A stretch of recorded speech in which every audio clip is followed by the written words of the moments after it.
Elden Ring Night Rain is a co-op survival action game where you navigate a vast and dangerous field with other players. You must become one of the Nightfarers, fighting through the endless night and taking on scores of vicious foes over the span of 3 days.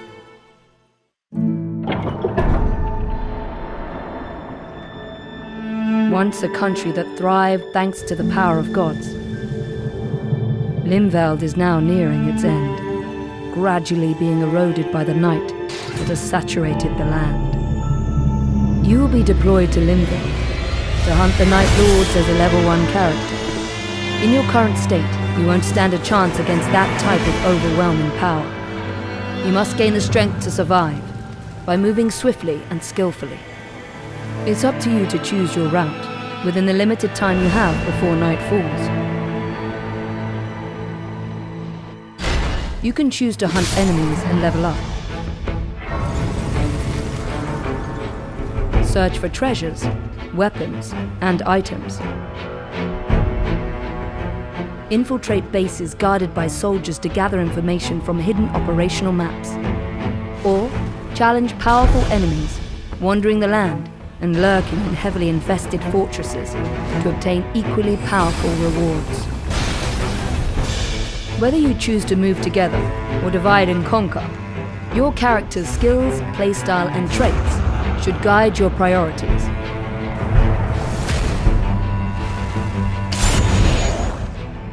The layout of Limveld will change each time you visit. With every expedition, bases, types of enemies, chest rewards, and other features of the field will fluctuate.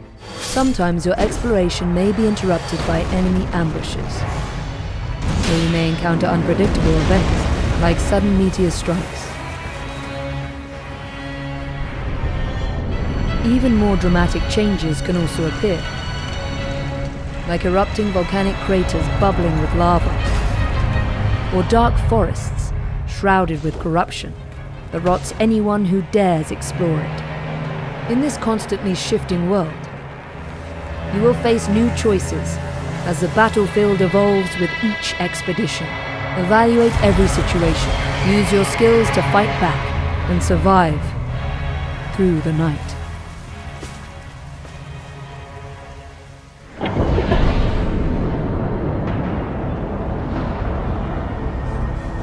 As darkness blankets Limveld, the night's tide will begin to cover the field, narrowing your range of traversal. And as night falls, you will be driven towards an unavoidable confrontation. A harsh battle ensues as various powerful enemies arrive. Some of your allies may fall before their mighty attacks, but this isn't the end. Critically injured allies can rejoin the fight if you attack them using your skills and weapons. You can also rescue them from afar, using tools like bows or magic. These battles are tough, but don't give up. Use all the powers you have gathered in Limveld to survive and overcome.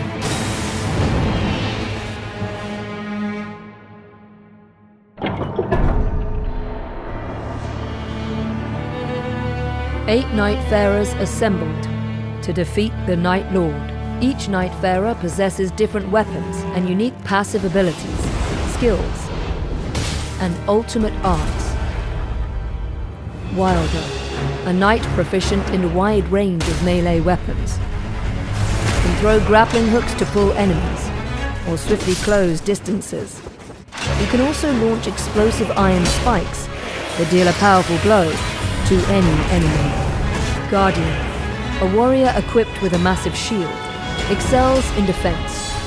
Their skill, Whirlwind, can lift enemies off their feet and deflect arrows. Their art, Wings of Salvation, repels approaching enemies and deploys a magic circle to save allies from dire situations. Eye, an archer who never misses a foe's weakness, controls enemies from a distance. His marking skill injures and pressures the enemy, greatly disrupting their poise and creating openings to exploit. His art, Single Shot, fires a supersonic arrow that pierces through every enemy and obstacle, ensuring no escape. Duchess, the virtuous thief with quick reflexes, uses her cunning to confuse enemies. After attacking, she can use the skill Restage to reenact what just happened and deal damage again. Her art finale hides her and nearby allies from the enemy's view, giving them a chance to adjust their positions or create an ambush. Raider, a seafarer who is resilient and unyielding in battle, doesn't flinch at minor attacks, and rampages through enemies. His skill Retaliate strikes back with a powerful blow that cannot be interrupted by enemy attacks. His art Totem Stellar summons a colossal gravestone that serves as an attack to dispel enemies, acts as a wall to block projectiles, and amplifies the strength of allies through its protective aura.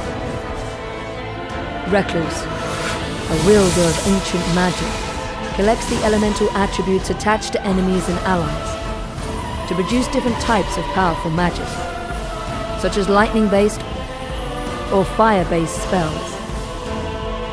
Her art, Soul Blood Song, can also brand foes with an archaic glyph of blood that allows allies to recover health and magic by attacking them.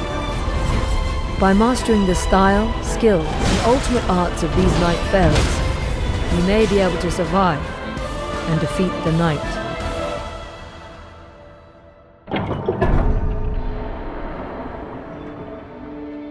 The Hidden Round Table Hold serves as a base for Nightfarers preparing for battle in Limveld. Relics recovered from expeditions can enhance your abilities when equipped before deployment. Relics have a diverse assortment of effects, ranging from increasing stats to altering the performance of skills. Different relic combinations can alter your gameplay experience, so try out different approaches and see what suits you best for the journey ahead. In a corner of the back room, a small jar merchant operates a bazaar selling various goods. Once you accumulate the currency Merc, earned as battle rewards, it might be worth checking what's on sale.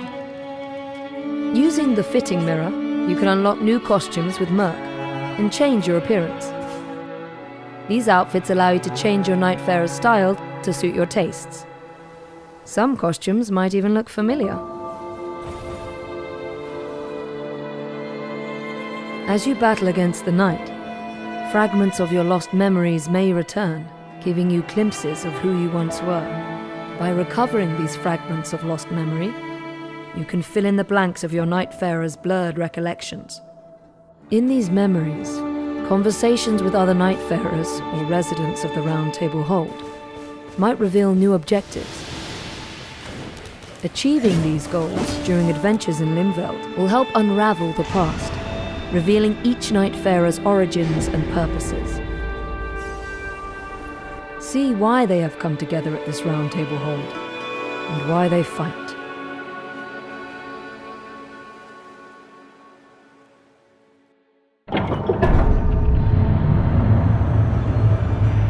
The Night Lords are the ultimate threat, waiting for players on the third day in Limveld. The Nightfarers are the only warriors remaining who can stop them and save this land from total obliteration. Battling a Night Lord, a being that boasts overwhelming attack power and toughness, will be more challenging than anything faced in Limveld. However, there are ways to resist this threat. By carefully navigating Limveld, acquiring more powerful tools and weapons with attributes effective against each Night Lord, discovering relics, and growing as a fighter through experience and observation, victory against the Night Lord will be within reach. Set forth on this thrilling and fast-paced adventure, filled with danger and achievement. Dare to stand together against the fall of night.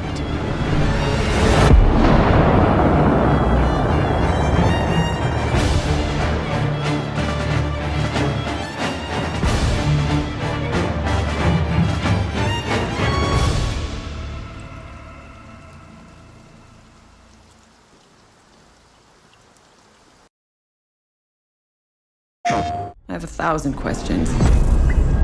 Why did you come back? I stood in the home I was born in. In that moment, I felt a connection. What happened here? Madness and hatred and lots of it. Impossible. It's you. You must continue. We've begun to uncover.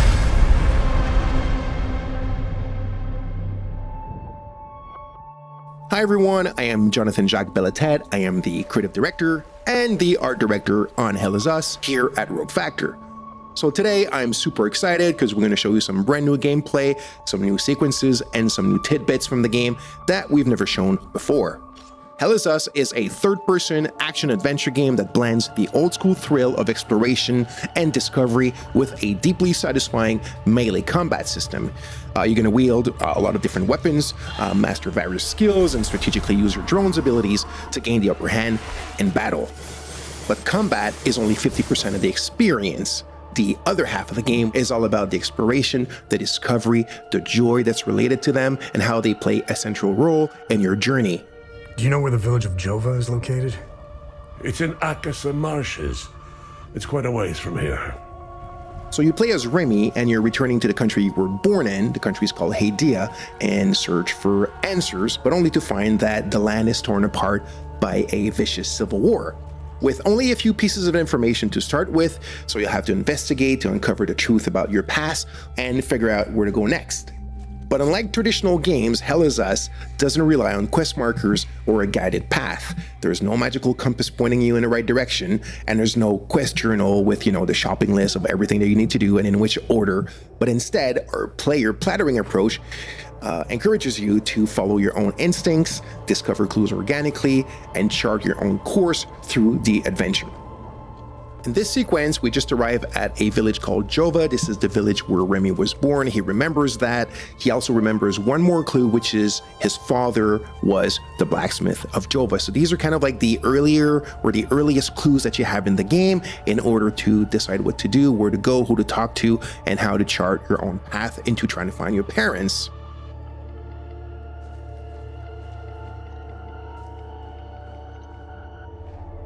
Hey, who are you? I'm Rebecca. I've been hiding here since the attack on Jova, when the bombs fell from the sky. I was playing in the treehouse with my baby brother. My parents ran out and screamed at us to get down. My baby brother ran to them. That's when the bomb exploded. So, I'm looking for the blacksmith. Do you know where he is? I don't know him very well. I think he doesn't like kids much.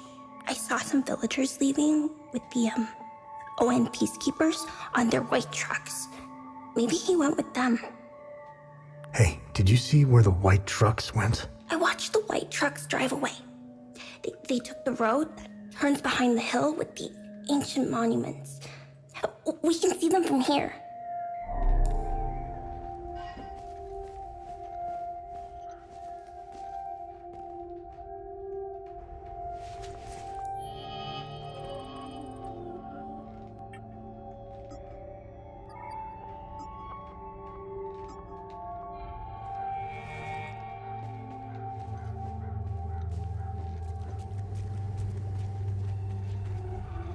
So as you saw, we just learned that the blacksmith probably left with one of the humanitarian convoys from the organized nations, which are the peacekeeping forces stationed in the country. We've also found a map that appears to show a route coming out of the Akasa Marshes. So we'll stop here for now. We've gathered a few clues. We have a bit of an idea where to go next for our investigation. We've shown you how things work a little bit and how you can connect the dots. But, I want you guys to discover it for yourself when the game comes out in September. In this section, we're stepping away from the main investigation to explore the many hidden secrets and side investigations scattered throughout Ainda. You can complete the game without ever uncovering them. But if you're curious and observant, you might just stumble upon some incredible discoveries. Our core philosophy is simple. If your instinct tells you there's something to do, then there probably is. The footage you're seeing now showcases just a few of the many secrets woven into Hell Is Us. These are playful examples of how the game handles secondary investigations, but they perfectly illustrate our approach. I'm only permitted to play Sabinian classics, I'm afraid. Unfortunately, I only happen to know one of their dreadful compositions. There are countless mysteries waiting to be uncovered. If you trust your instincts, you'll find yourself solving some truly fascinating mysteries along the way. Now, when we talk about player plattering, it doesn't mean you'll constantly need to overthink every step to progress. Many elements will be clear and intuitive, as our belief is that you actually don't need quest markers to navigate and advance in the adventure. That being said, for those who love a challenge, some of these deeper secrets will require keen observation and deduction to be uncovered. Good luck. Take another look at the sequences we've just shown in this video and share with us your first ideas on how to solve this last secret. Let's see who can connect the dots first. I rationed his milk as long as possible, but ran out yesterday. Poor Uli is starving. I don't know how I can possibly get any more.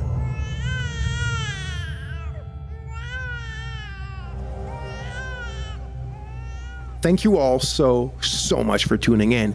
We hope you enjoyed this new look at Hell Is Us. We're so passionate about our game and we've worked so hard on it. The game launches on September 4, 2025 on PlayStation 5. See you soon for more exciting news.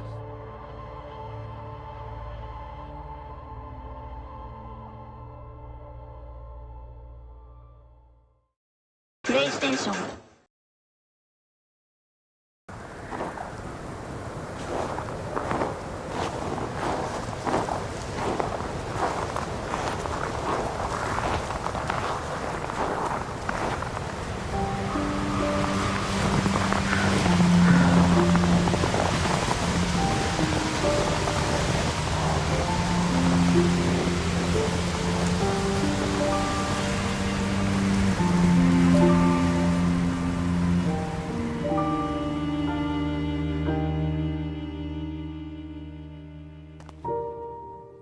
Listening to this song always reminds me of you.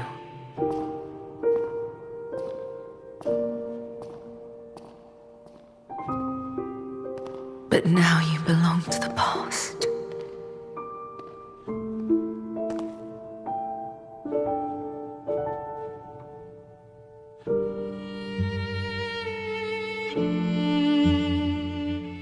Do you remember the time we all gathered to play this piece together?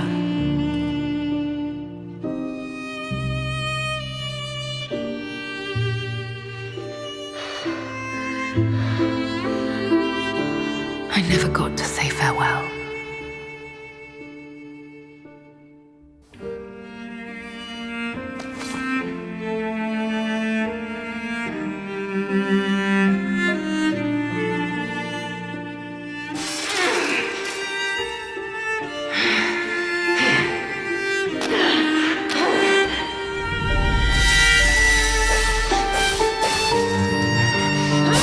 I know it changed everything, but we endured.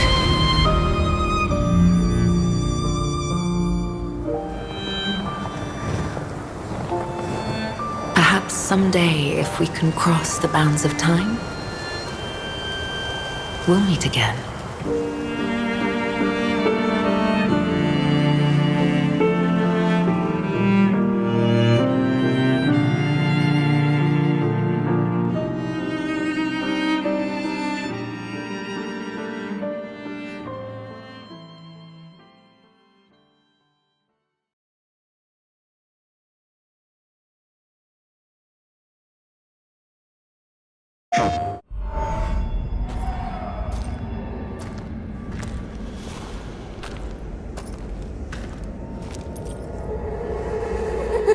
Sisters we are. Sisters will stay. Sisters from birth. Sisters till grave. Smithies they are. Scissors they'll make. A tool for us to help us escape.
这是禅一咒，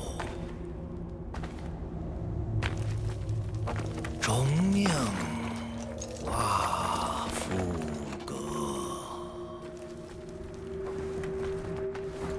十万横魔界，碧血平湖托。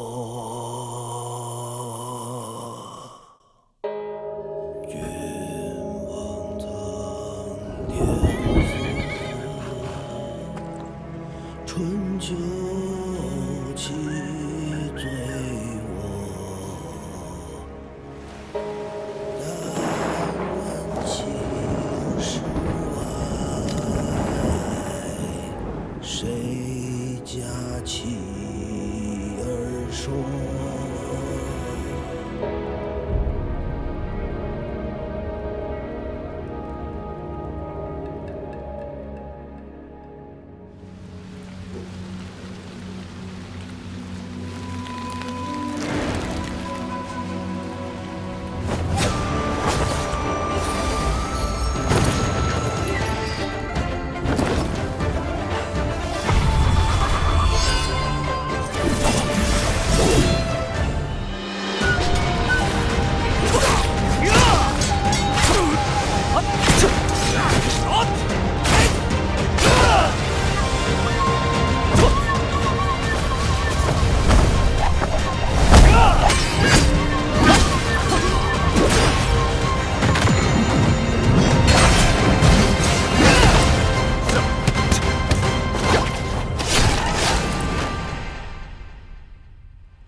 ？PlayStation。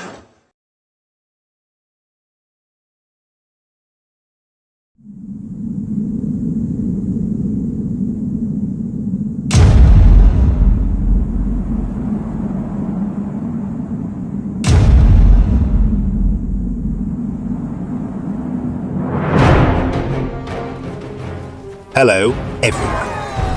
This is Project Cloud Games. The Relic, the First Guardian, is a semi-open world action RPG that allows players to freely adventure in a fantasy world. In the game, you can enjoy the thrill of exploring an apocalyptic fantasy world and a variety of action-packed experiences. Today, along with the gameplay video, I will introduce some of the things you can experience in the world of the Relic. Before we start, there are 5 types of weapons that players can choose from which form the basis of the action. Each weapon has its unique skills, which can be changed according to your playstyle. Additionally, there are universal skills that can be used regardless of the weapon, allowing for a diverse skill setup.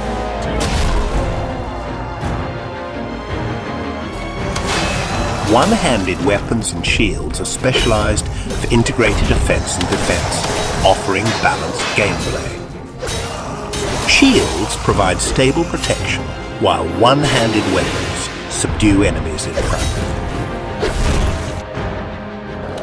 Long swords possess a long reach and strong attack power. Special attacks activate an attack power buff, inflicting significant damage on enemies. Daggers enable rapid consecutive attacks, emphasizing agility. Players can skillfully dodge an attack, leading the combat flow. Battle staffs equipped with long reach employ gravity magic. While their attack speed is slow, each successful hit reduces the cooldown of skills.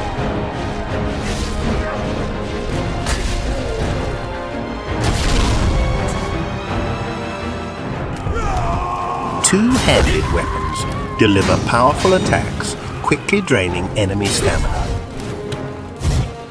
Though slow, their strong hits leave enemies defenseless, leveraging this trait in combat.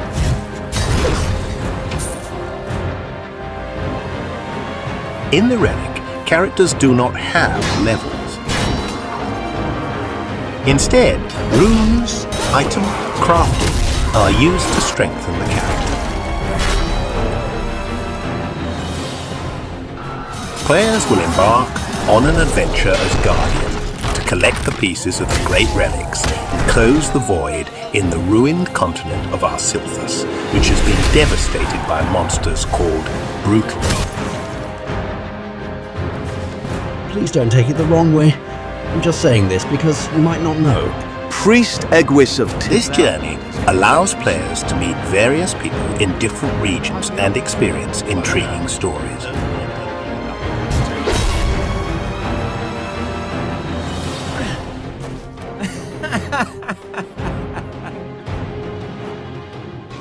Players can confront enemies head-on or gain an advantage using surrounding objects.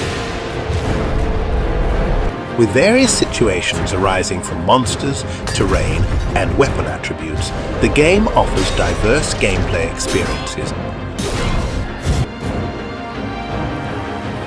During their adventures, players will encounter a variety of situations in different locations. Even in the same place, different scenarios can occur, allowing for a more varied adventure.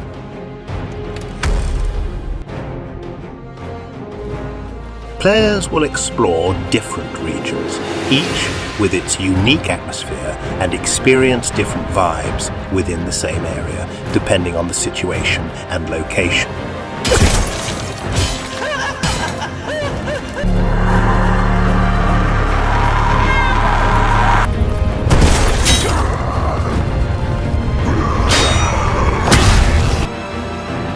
As you adventure, your exploration naturally leads to dungeons. Inside the dungeons, there are various situations and powerful bosses. Clearing a dungeon will connect you to another place, allowing you to continue your adventure. Beyond what we introduced today, look forward to discovering many bosses, runes, combat, events, and other systems.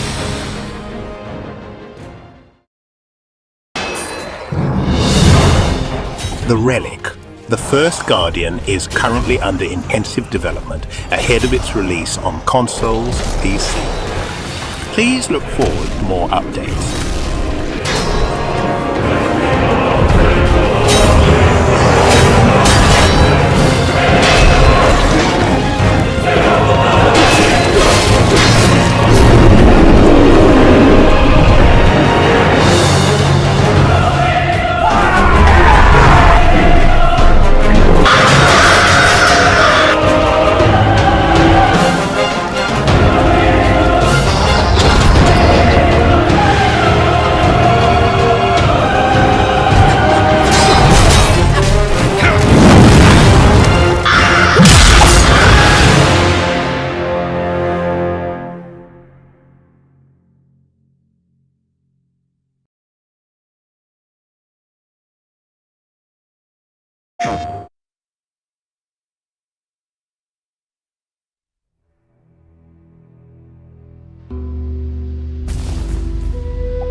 我心不散，大唐就不会亡。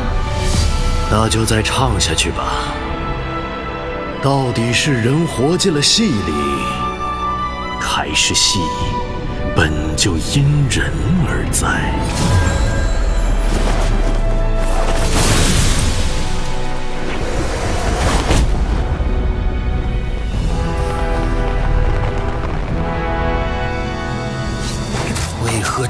要起宾客之祸。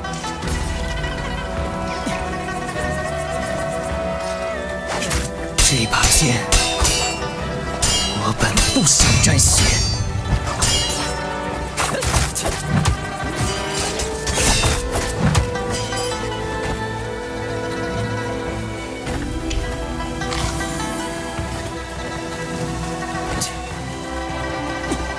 且让你们体会杀戮之苦。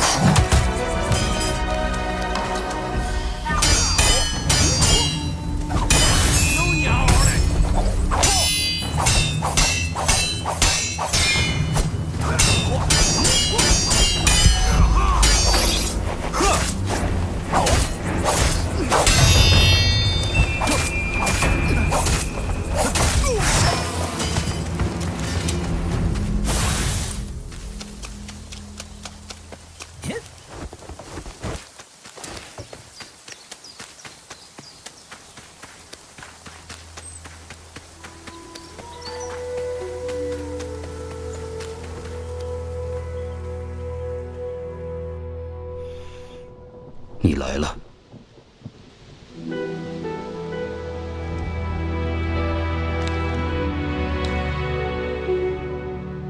戏还没演完吗？唐已经灭了。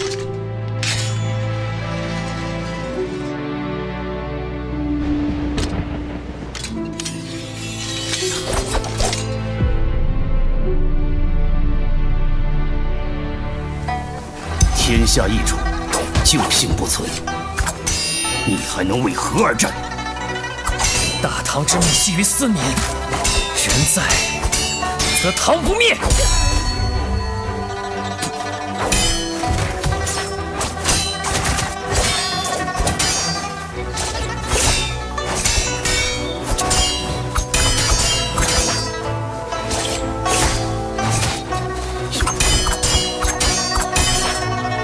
天下是苍生的天下，梁还是唐，这2个字重要吗？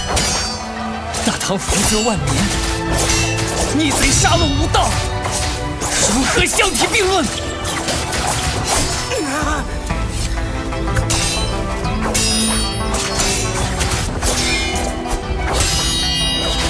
一将功成万骨枯，总有人要在阴影里背负罪孽。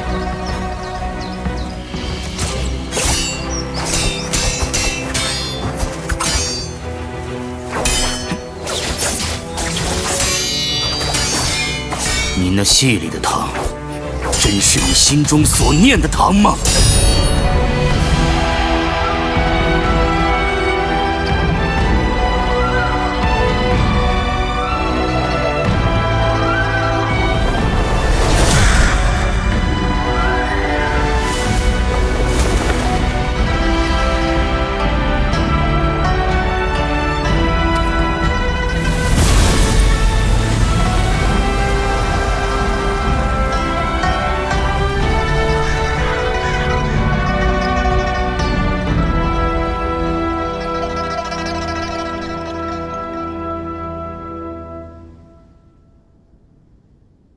戏仍未终了，而戏中之人早已不止你我。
寺庙就能到巨象脚下了。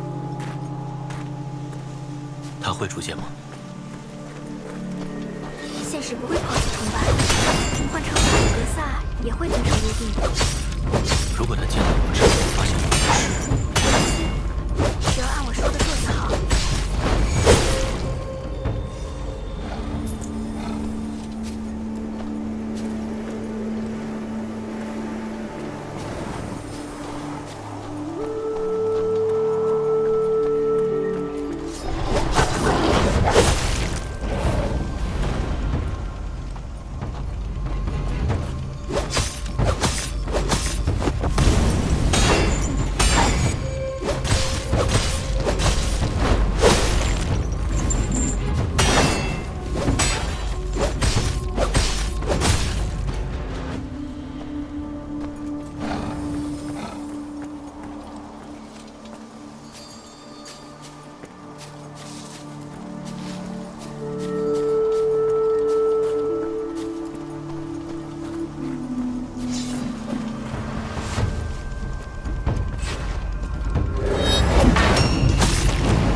总算到了，小家伙，接下来就靠你了。我试试看吧。格萨，麻烦你把我放到节刊上。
不管多少次，我还是很讨厌回到这里的感觉。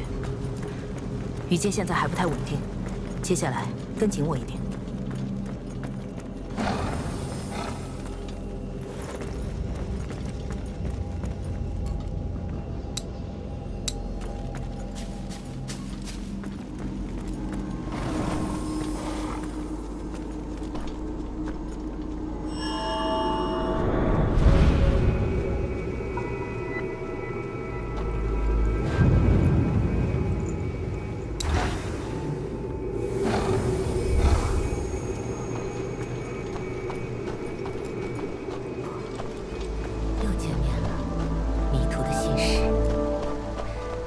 抱歉，这种说法一定让你感到困惑。即便你同我一样拥有小小的秘密，就让我再一次引领你的归途吧。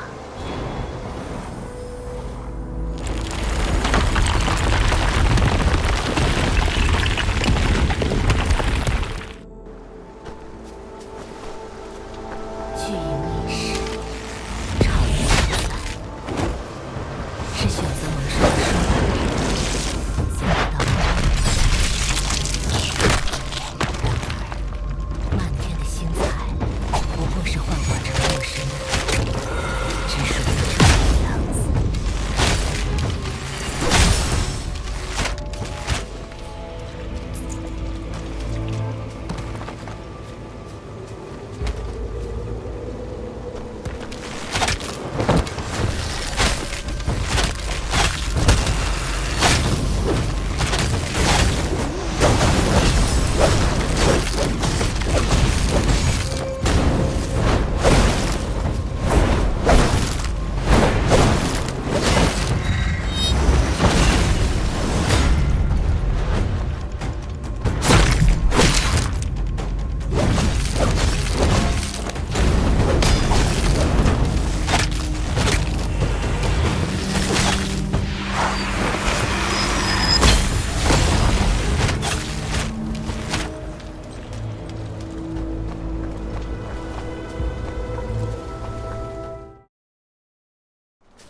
通向巨象的路已经断了，得去雨界碰碰运气。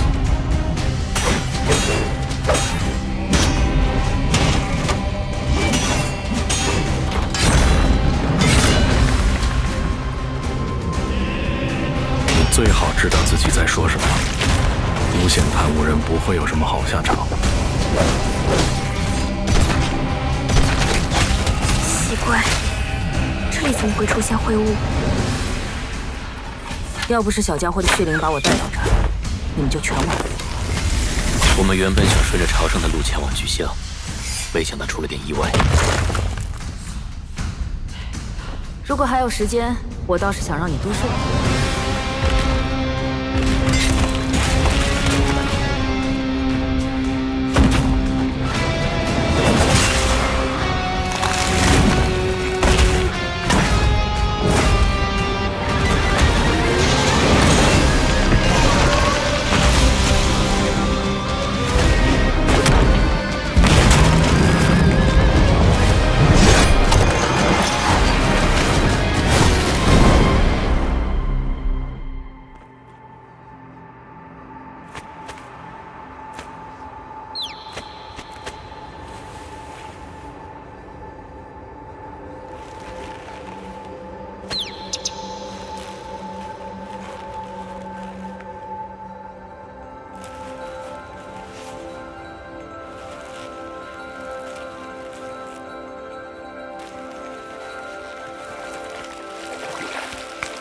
记住，不管发生什么，你我都不曾背叛这个世界。PlayStation。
还是可以有3次机会的。好，他已经出来了。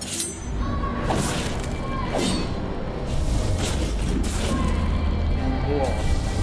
大家一定要小心这种红色攻击。红色的攻击，是的。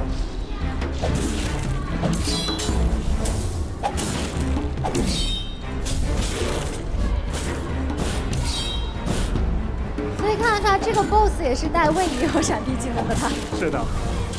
敌人也会进行防御。哦。是。哇。不错的开始，马上就可以击败他了。还不错，反正是我数了数，肯定是超过7秒了啦，比我好多。好，我们还有机会可以挑战，没有关系。好。哦，这里我要稍微提醒一下，这是个非常阴险的敌人。接下来你要往前走的时候，一定要注意右侧，他会从右侧发动攻击。你可以慢慢的走。哦，小心！哦，他是躲在右手边墙壁后，给你来一个猝不及防，措手不及。是的。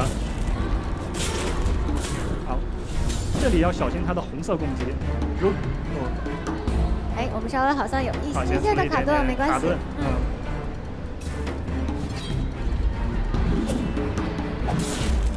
好，我们又回来了。好，这里有一个小提示，在他红色攻击的时候，使出快速拔刀，就可以用非常强烈的攻击弹回去。好，对，刚才有一次卡顿，咱们给这位玩家对，刚刚是因为卡了，我们多给一次机会，没关系，多尝试一下。我们慢慢来，不着急。张总，我们的游戏还是有点小难度的，注意右手边啊。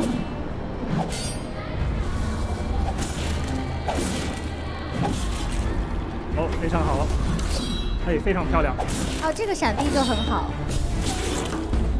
这位玩家刚才通过了一招叫做完美招架的，这样的技能虽然不能给敌人造成很大的硬直，但是也是有效的。但是可以非常好的防卫自己。是的。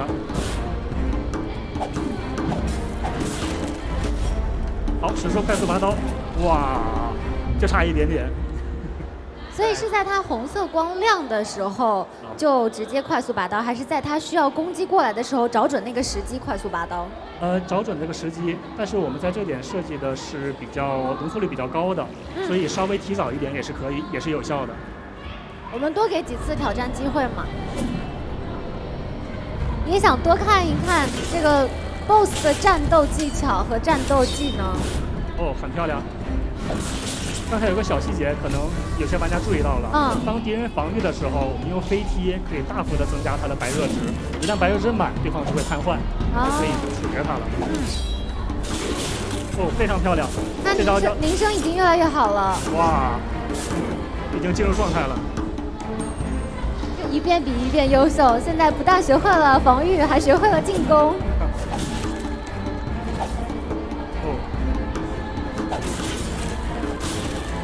漂亮，快速拔刀。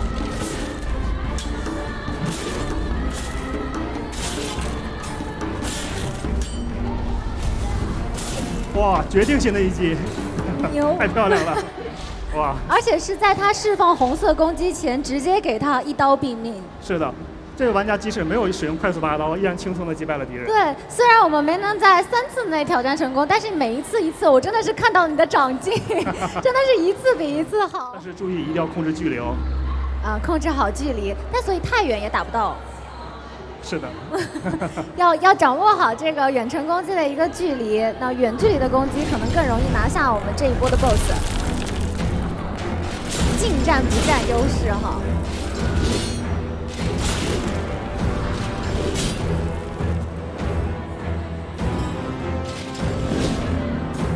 适当恢复一下。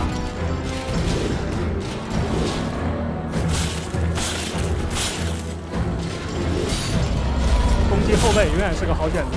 攻击后背是最脆弱的地方，是吗？所以往背后攻击的时候伤害更高。会的。哇，你竟然知道这种隐藏策略！我也是老玩家，好不好？只是玩的菜而已。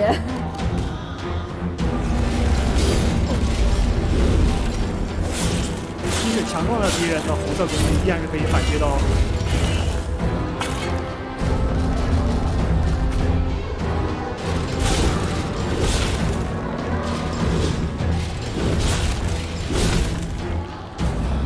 我看到这个 BOSS 的腿上有一个白色的点是。这种东西叫做锁定点。我们按下R3的时候可以自动锁定。是要靠手动锁定的。靠手动锁定。对，因为有的玩家喜欢锁定敌人进行战斗，而有的玩家则喜欢自由一点。我就喜欢锁定。我的方向感不是特别的好啊。好，这个玩家已经发现利器了。这就是我们的远程攻击啊，刚刚说的。眼尖的玩家应该已经猜到他有2阶段了。所以他也是有 AOE 伤害的 BOSS。哇！你的节奏感很好横一。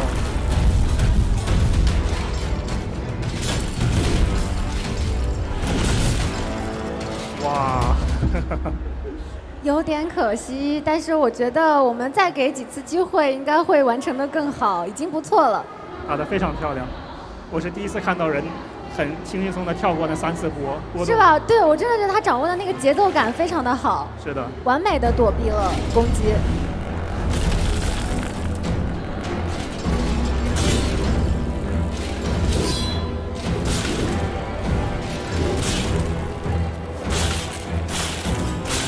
这个打击感非常的强。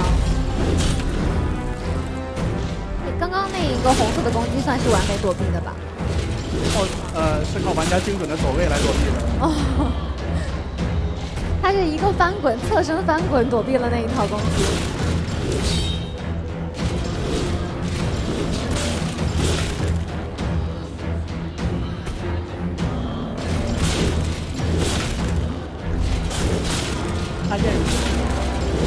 按键有些失误。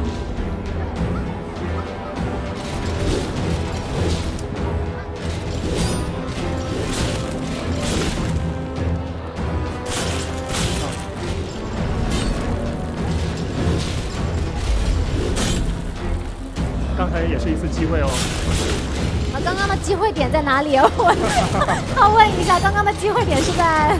虽然我们看到敌人打出非常强烈的攻击，但是如果你注意到这道攻击上面很多红色的光芒，当然它是非常厉害的攻击。这个时候如果使用快速拔刀，是会塑造一个非常大的机会。哦。当然，当看到红点的时候就快速拔刀，我学会了。是的。当然，如果不使用，依然可以击败敌人。每一个人习惯的打法不一样啊。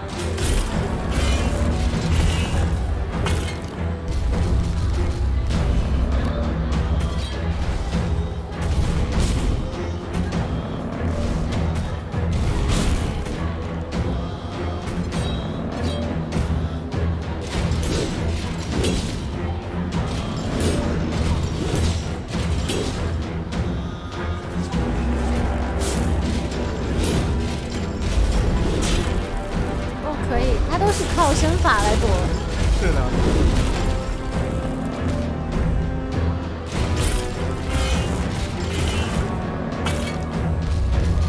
关键的时刻了。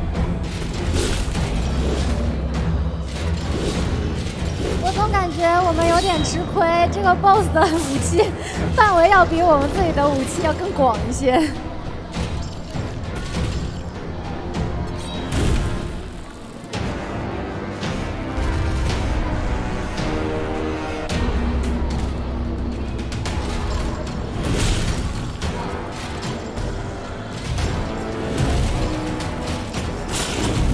有些玩家可能注意到主角现在在持续扣血，这是因为他插上了一种叫做一式匕首的东西，这样会大幅的增加玩家的攻击力，但是相应也会有扣血的代价。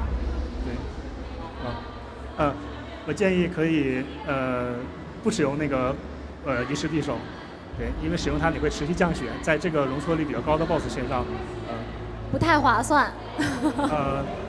如果再稍微时间多一点，我相信它会变得非常划算。是，而且因为其实他在使用这个匕首的这一波，正好是怪物连续的一个攻击，就是特别是他刚刚要跳过的那几个 AOE 的伤害。是的。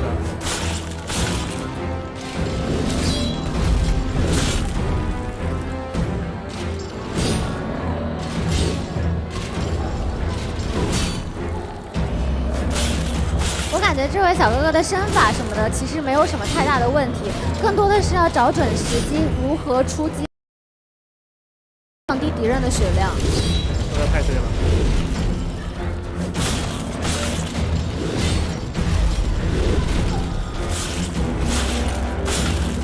因为横一都是在敌方在红色就是超强攻击的时候，他都是选择一个闪避身位，然后去躲这个攻击。但是更多的是最好是利用这一个时机去出击，是不是？对的，风险和机遇并存。哎，这又是一个新的了，刚刚没有看到过的。所以每一次对战 BOSS 的技能也是不一样的。是的，每一个 BOSS 它都会有丰富的技能池。对，因为有看到过其他很多的游戏 ，BOSS 的技能啊、时机都是相对于比较固定的。第一个招式，第二个招式，你玩的多了，体验的多了，你大致就能够知道了。但是我看这3次的挑战，这个 BOSS 的技能的顺序也是不一样的，每一次会出现新的技能。是的，而且如果玩家将 BOSS 血能缺到比较低的时候，可能还会有一些新的东西出现。好像应该要跳得更早一些些啊！要小心地面的火。它是有灼烧效果的，是吗？也会持续扣血。对的，地上的火焰会有灼烧效果，当它喷发的时候会造成大量的伤害。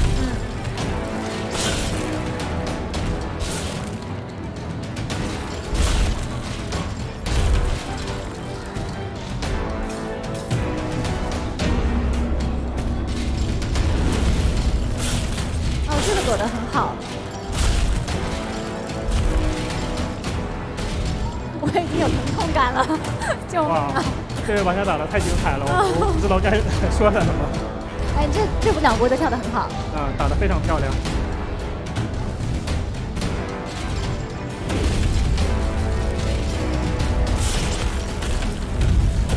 你要小心地面的火焰。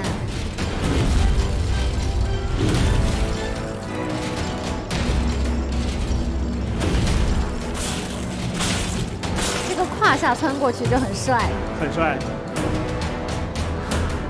哇！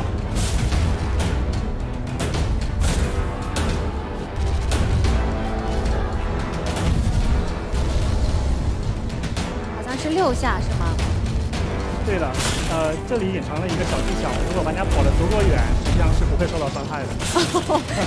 跑远一点，它的范围，所以 BOSS 的远程攻击也是有一个范围的。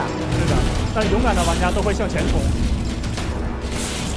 但是我觉得，因为它一共有6下，前期找好节奏可以躲2下，像刚刚他就是在第3下的时候倒地了，再起身可能第4下的跳跃就有点跟不上了。对的。所以这就很吃亏。要是我还是选择躲在角落里面先避一避吧。那样也是有效的。而且角落也没有火焰的伤害。哇，非常漂亮。是的。不错不错，真的完成的非常好。我们是3次机会好像。是的，哇，我是第一次在现场看到玩家打通的，真的很了不起。非常非常的不错，来问问。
What is the most resilient parasite?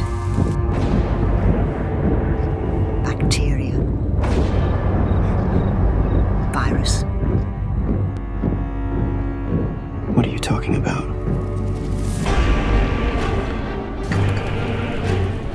An idea. Resilient and highly contagious. Once an idea has taken hold of the brain, it's almost impossible to eradicate.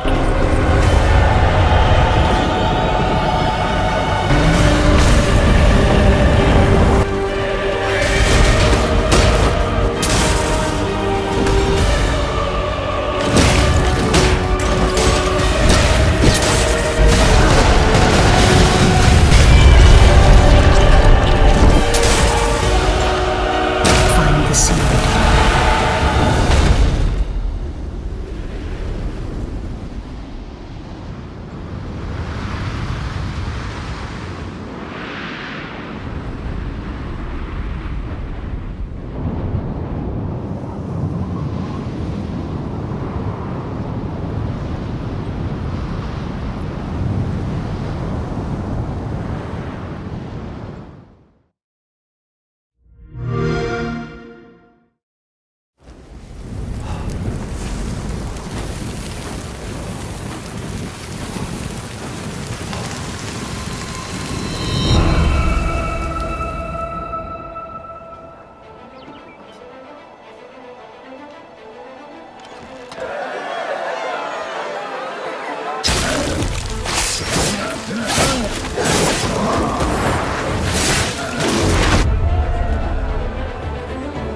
我曾领受光的预言，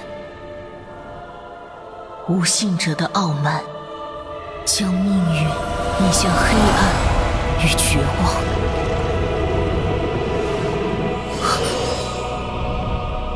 我曾代行光的审判，烈火吞没无知，为僭越者带去死亡。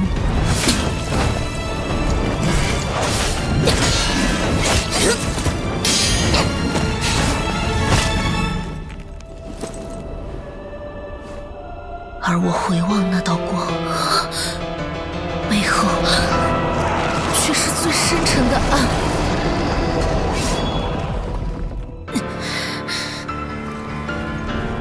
我已背起虚妄的神像，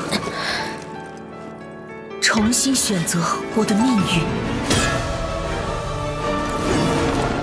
只有一个神明值得敬拜，那就是行于世间的我们自己的信念。即使希望不存，即使苦难永恒，我心中的火依然长明不灭。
I give you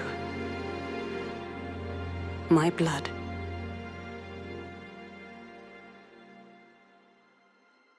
I give you my life. Turn, O wheel, and transport him to a night of moonlight, to humanity's very dusk.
Close your eyes and contemplate now the moon, as befits the soon-to-depart.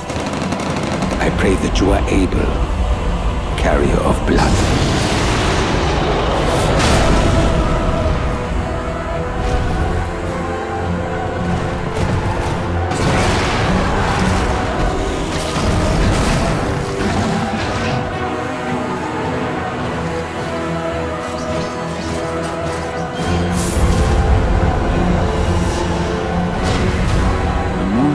Will flow for one,